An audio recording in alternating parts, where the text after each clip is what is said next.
فصل 5. لندن این روزها پر از مامان‌های جاه طلب هست. این نویسنده هفته گذشته در جشن لیدی ورس بیش از 11 مرد مجرد را که از دست این مادرهای مصمم در گوشه کنار سالن پنهان شده بودند مشاهده کرد. انتخاب این که در این بین کدام مادر از بقیه بدتر هست کار مشکلی است.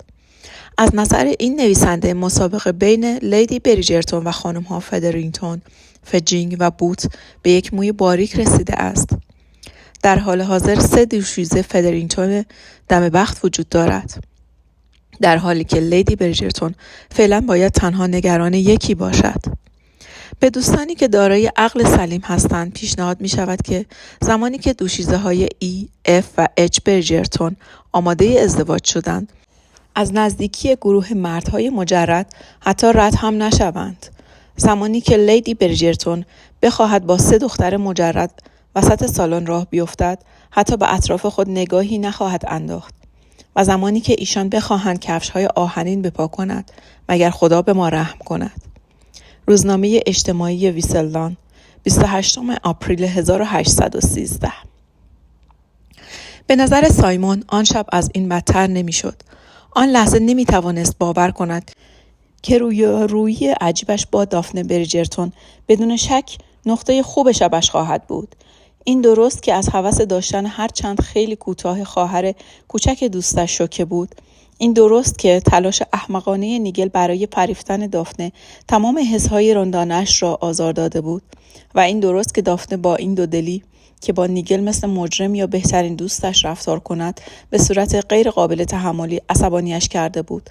اما همه اینها نه تنها یک مورد در برابر شکنجه پیش رویش هیچ بود. نقشه اوه چقدر من با هوشم او، یعنی خزیدن در سالن رقص، ادای احترام به لیدی دنبری و بدون جلب توجه رفتن در جا خراب شده بود. هنوز 2 قدم داخل سالن نرفته بود که توسط یکی از دوستهای آکسفوردش که متاسفانه تازه ازدواج کرده بود شناسایی شد. همسر دوستش خانمی عالی و خونگرم بود که متاسفانه روابط اجتماعی بالایی داشت و بعد از دیدن دوک تصمیم گرفت که مسیر خوشبختیش در معرفی دوک به بقیه اعضای جمع هست. حتی سایمونی که خود را آدم کسل و بدبینی می‌دانست متوجه شد که اینقدر گستاخ نشده است که همسر دوست قدیمی از دوران دانشگاه را تحقیر کند. بنابراین 2 ساعت بعد سایمون به تمام خانم‌های مجرد سالن، مادر تمام خانم‌های مجرد سالن و صد البته خواهر بزرگتر متأهل تمام خانم‌های مجرد سالن معرفی شد. سایمون نمی‌دانست کدام گروه از خانم‌های دسته بدتر بودند.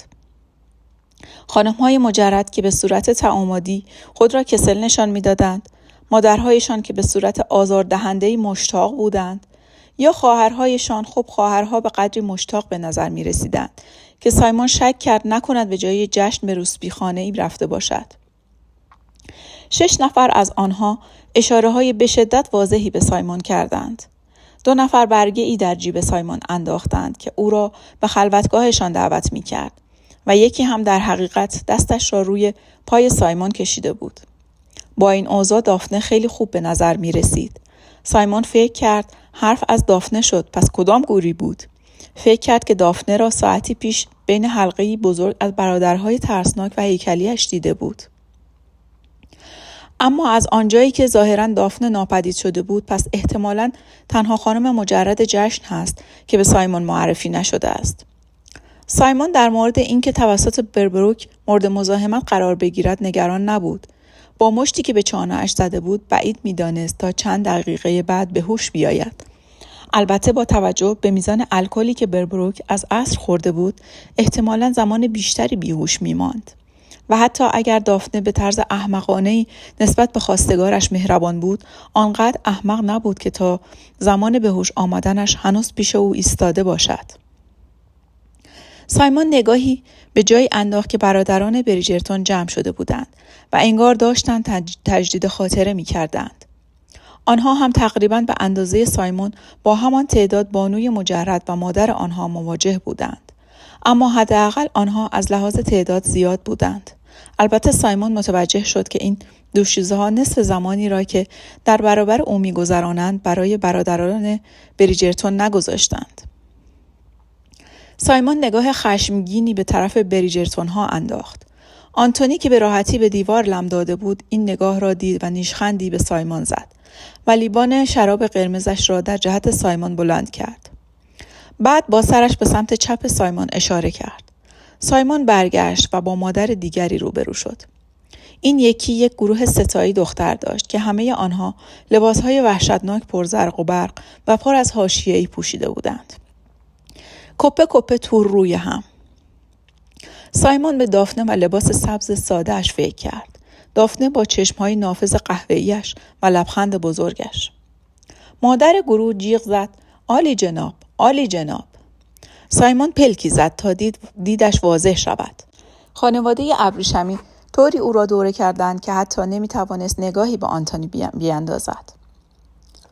مادر گروه باز تکرار کرد: عالی جناب، باعث افتخاری که با شما آشنا بشیم. سایمون فقط توانست سرش را تکان بدهد. از گفتن هر چیزی قاصر بود. این خانواده پر از زن طوری نزدیک او جمع شده بودند که می‌ترسید خفه شود. جورجینا هاگزلی ما رو فرستاده. گفت که باید دخترهام رو به شما معرفی کنم. سایمون دقیق یادش نبود که جورجینا هاگزلی چه کسی است، اما فکر کرد خفه کردن او را دوست داشته باشد. معمولاً اینقدر رک نیستم، اما پدر عزیزتون یکی از دوستهای خیلی عزیز من بود. عضلات سایمون سفت شدند. صدای زن مثل میخی روی مغز سایمون کشیده میشد.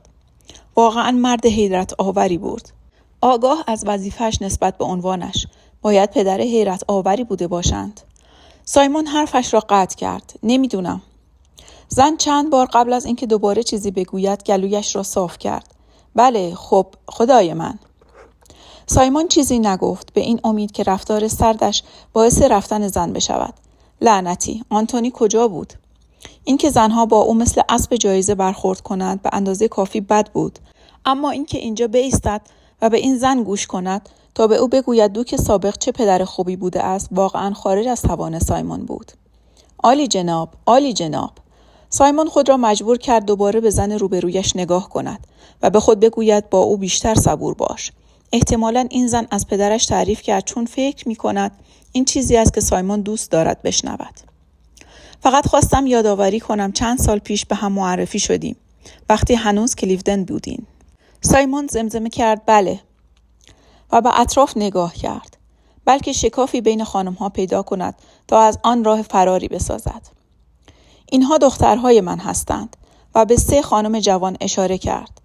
2 تا از دخترها خوش قیافه بودند، اما آخری هنوز کمی چاقی بچگانه‌اش را داشت و لباسی نارنجی پوشیده بود. هیچ کار مثبتی در جهت بهبود قیافش انجام نمیداد و به نظر نمی آمد که هیچ لذتی از جشن ببرد.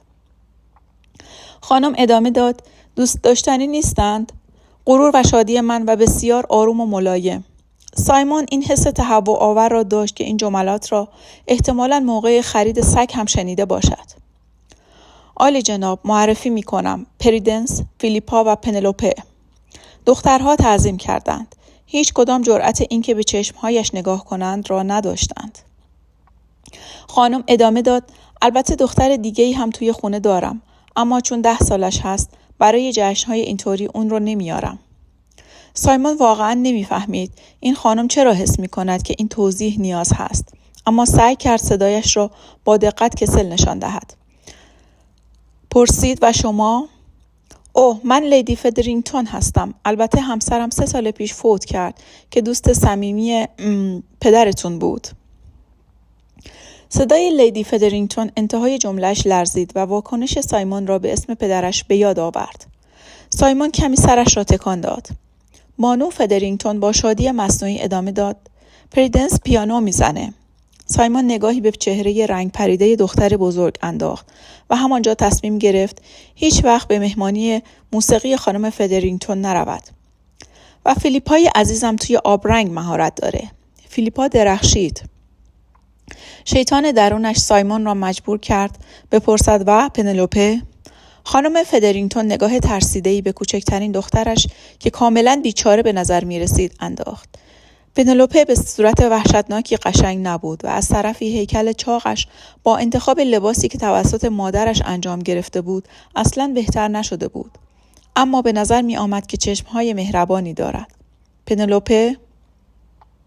خانم فدرینگتون تکرار کرد. پنلوپه؟ خب پنلوپه دیگه. و لبخندی کاملا مصنوعی زد. به نظر می رسید پنلوپه دوست دارد زیر قالی شیرجه بزند. سایمون به خودش گفت اگر مجبور به رقص شود به پنلوپه پیشنهاد بدهد. خانم فدرینگتون؟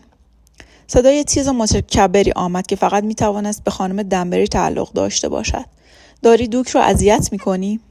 سایمون می خواست جمله‌ای در تایید این سوال بگوید، اما با یادآوری صورت رنجیده پنلوپه زمزمه کرد معلومه که نه. لیدی دنبری ابروی بالا داد و در حالی که سمت سایمون می رفت گفت دروغگو.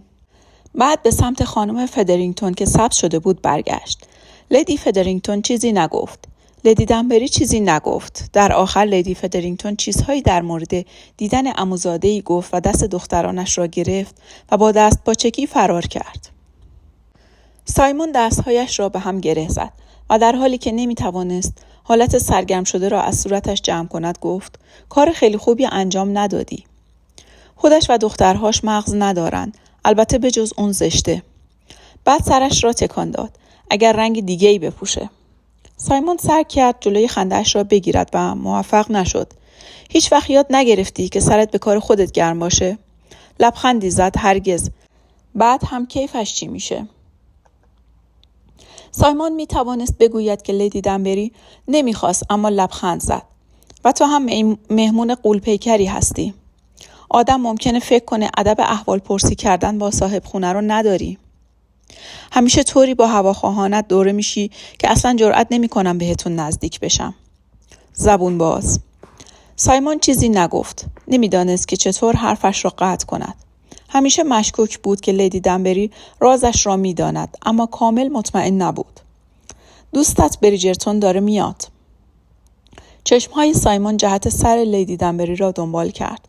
آنتونی آرام آرام نزدیک شد و تنها نیم ثانیه در حضور آنها بود که لیدی دنبری او را ترسو خطاب کرد.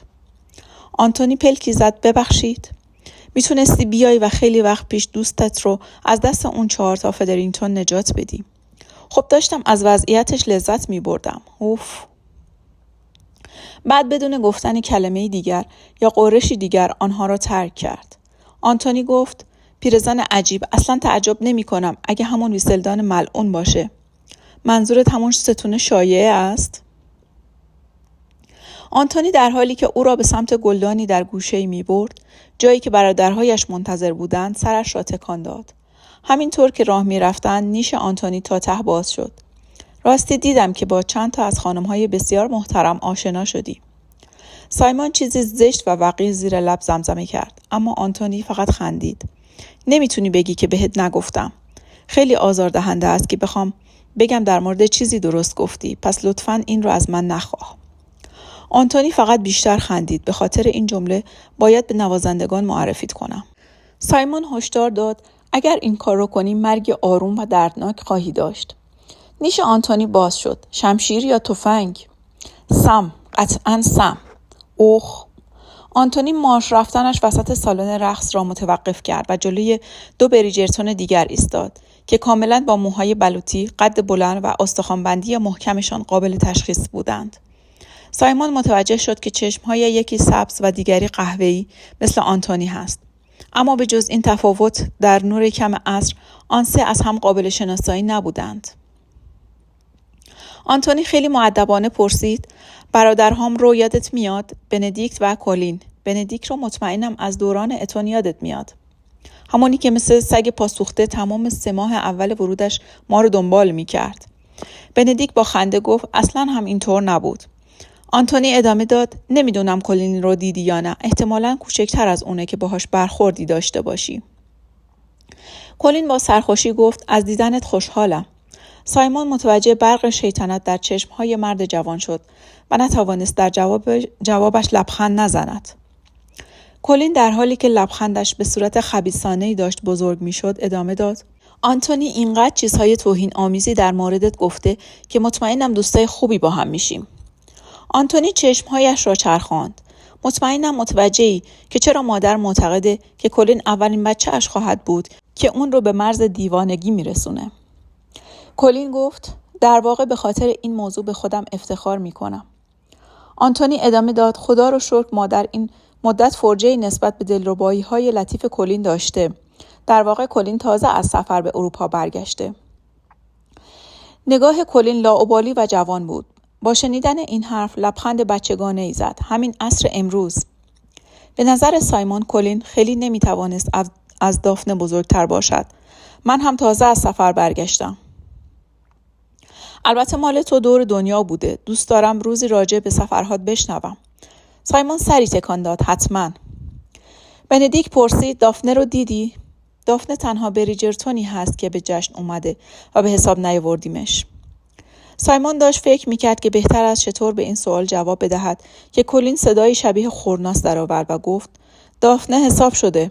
هرچند به عنوان یک بدبخت اما حساب شده. سایمون جهت نگاه کلین را دنبال کرد و دافنه را کنار شخصی که باید مادرش باشد دید و دقیقاً به همان بدبختی که کلین گفت به نظر می رسید. و بعد سایمون متوجه شد که دافنه از آن دوشیزه های مجرد مظلومی است که توسط مادرش مجبور است جلوی بقیه رژه برود. دافنه عاقل‌تر و رک‌تر از اینی بود که به همچنین موجودی تبدیل شود و البته این دقیقاً چیزی بود که باید میشد. احتمالاً بیشتر از 20 سال نداشت و با توجه به اینکه اسمش هنوز بریجرتون بود مطمئناً دوشیزه بود. و از آنجایی که مادری داشت پس مطمئناً در تله‌ای از معرفی‌های بیشمار گیر افتاده بود و چهرش دقیقاً به اندازه سایمون شکنجه شده به نظر می آمد که باعث می شد سایمون احساس خیلی بهتری داشته باشد. بندیک گفت یکی از ما باید بره و نجاتش بده. نیش کلین باز شد. نه، مامان فقط 10 دقیقه است که اون رو کنار مکسفیلد داره. سایمون پرسید مکسفیلد؟ بندیک جواب داد ارل رو میگه. پسر کسلفیلد. آنتونی پرسید 10 دقیقه بیچاره مکسفیلد. سایمون نگاه کنجکاوی به او انداخت که آنتونی ادامه داد نه که دافنه باری روی دوش باشه، اما خب وقتی مادر هدفش رو روی بندیک به کمکش آمد یک تعقیب. آنتونی سری به عنوان تشکر برای برادرش تکان داد. یک جنتلمن میتونه کمی کلین گفت بیرحم باشه. آنتونی لبخند کمرنگی زد. دقیقاً. سایمون نگاهی به 3 نفر مذکور انداخت. به طور قد دافنه بیچاره به نظر می رسید. مکسفیلد به دنبال پیدا کردن نزدیکترین راه فرار اتاق را داشت جستجو می کرد و در چشمهای لیدی بریجرتون چنان عزم راسخی به چشم می خورد که سایمون برای همدردی با ارل جوان به خود لرزید. آنتونی گفت باید دافنه را نجات بدیم. بندیک اضافه کرد واقعا باید این کار رو کنیم. آنتونی گفت و مکسفیلد رو هم. بندیک اضافه کرد مطمئناً. اما سایمون دقت کرد که هیچ کدام گامی برای این کار بر نمی دارند. کلین با خنده گفت حرف می زنید نه؟ آنتونی بهش پرید. نمی بینم که خودت هم قدمی برای نجاتش برداری. اصلاً و ابداً. اما هیچ وقت هم نمیگم که باید نجاتش بدیم. اما از اون طرف شما؟ سایمون بالاخره پرسید قضیه چیه؟ هر 3 برادر با قیافه های گناهکار یکسانی به سایمون خیره شدند. بندیکت گفت باید داف رو نجات بدیم. آنتونی اضافه کرد واقعا باید این کارو کنیم. کلین با تمسخر گفت چیزی که برادرهای من خیلی میترسن که بهت بگن اینه که اونا از مادرمون وحشت دارن. آنتونی با ناامیدی شانه بالا انداخت. آره. بندیکت هم سری تکان داد. من هم آزادانه به این قضیه اعتراف میکنم. سایمون فکر کرد تا حالا چیزی به مسخرگی این صحنه ندیده است. هرچه باشد این برادرها بریجرتون هستند. قد بلند، خوشتیپ، ورزشکار و هر بانویی برایشان دست و پا می شکند. آن وقت اینطور از یک زن می ترسیدند. البته خب مادرشان بود. سایمون حدس زد که باید برای مادر تفاوت قائل شد. آنتونی گفت اگر داف رو نجات بدیم اون وقت خودم توی تله مادر می افتم. سایمون با تصور آنتونی که توسط مادرش از دوشیزه‌ای به طرف دوشیزه دیگر کشیده می شود از خنده منفجر شد. آنتونی ابوسانه گفت حالا فهمیدی که چرا از کارهایی مثل آفت دوری می کنم؟ من از 2 طرف مورد حمله ام. اگر دخترها و مادرهاشون من رو پیدا نکنند مامانم مطمئناً کاری میکنه که من اونها رو پیدا کنم. بندیکت گفت میگم هستینگ تو چرا نمیری نجاتش بدی؟ سایمون نگاهی به لیدی بریجرتون انداخت که در این لحظه خاص بازوی مکس فید را چسبیده بود و تصمیم گرفت که ترجیح می‌دهد به عنوان بزدل شناخته بشود. از اونجایی که رسما به هم معرفی نشدیم، فکر می‌کنم کار خیلی ناشایستی باشه. آنتونی گفت اصلاً هم ناشایست نیست، تو دوکی. که چی؟ مادر حاضر هر ناشایستی رو ببخشه اگه به معنای گیر آوردن همراهی یک دوک با دافنه باشه. ببین من که گوسفند قربونی نیستم که در محضر مادرتون سرم بریده بشه. کلین به شوخی گفت کلی وقت توی آفریقا گذروندی مگه نه؟ سایمون نادیده‌اش گرفت. از طرفی خواهرتون گفت. سر تمامی بریجرتون ها به طرف سایمون چرخید.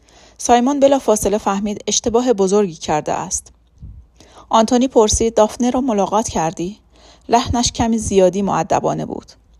قبل از اینکه سایمون چیزی بگوید بندیک کمی جلو آمد و گفت چرا تا الان چیزی نگفتی؟ کلین هم برای اولین بار دهانش حالت بسیار جدی به خود گرفت و گفت بله چرا؟ سایمون نگاهش را از برادری به برادر دیگر داد و برایش کاملا مشخص شد که چرا تا حالا دافنه ازدواج نکرده است. این سه تا جنگجو برای ترساندن هر خواستگار مصمم یا حتی احمقی کافی بودند که رفتار نیگلبربروک را احتمالاً توضیح میداد. در واقع وقتی داشتم به سالن رقص می اومدم توی راهرو بهش برخورد کردم و از اونجایی که نگاهی به بریجرتون ها انداخت. کاملا مشخص بود که یکی از خانواده شماست. خودم رو معرفی کردم. آنتونی به طرف بندیک برگشت. احتمالا وقتی بوده که داشته از دست بربروک پنهان می شده. بندیک سمت کلین برگشت. نمیدونم چه بلایی سر بربروک اومد. کلین شانه‌ای بالا انداخت. نه حتما داره قلب شکستش رو ترمیم میکنه.